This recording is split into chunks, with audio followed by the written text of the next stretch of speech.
Ano pong pakiramdam nung tinawag po kayo sa entablado bilang isa sa most outstanding Kapampangan? Hindi ko po alam kung ano yung naging pakiramdam ko noon. Kasi di ko akalain na makakapasok ako doon sa MOCA. Oo. Nakita na siguro nila kung paano ako nagpursige, nagsikap na makatulong.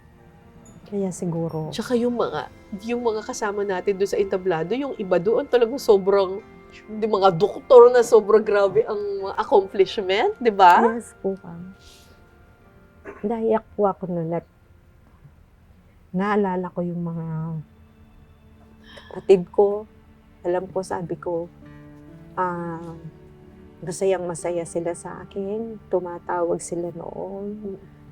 Tapos proud sila sa akin. Pati na rin yung mga kaibigan ko. Pati na rin po yung, lalo na yung pamilya ko, ma'am, na kung minsan is napapabayaan ko sila dahil dun sa trabaho ko.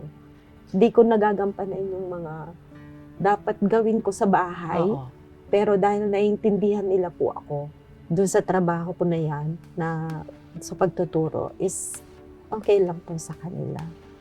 Ano po ang mensahe ninyo sa mga kapwa ninyo teacher? Alam ko marami pong teacher nahihirapan, mahiliit ang sweldo, nakakapagod ang trabaho. Minsan gusto na nilang mag-give up kasi parang it's a thankless job. Ano pong advice ninyo sa mga guro?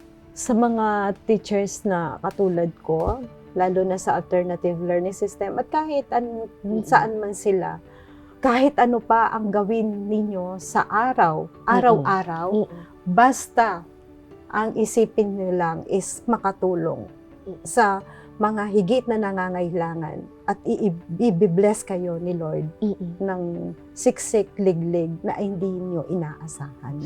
Anong advice mo sa kanila kapag napapagod na yung isang teacher?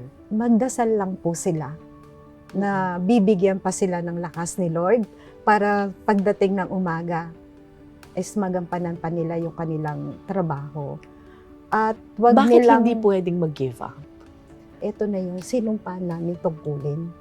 At the same time, pag mayroon kang determinasyon na makatulong, hindi ka talaga mag-give up.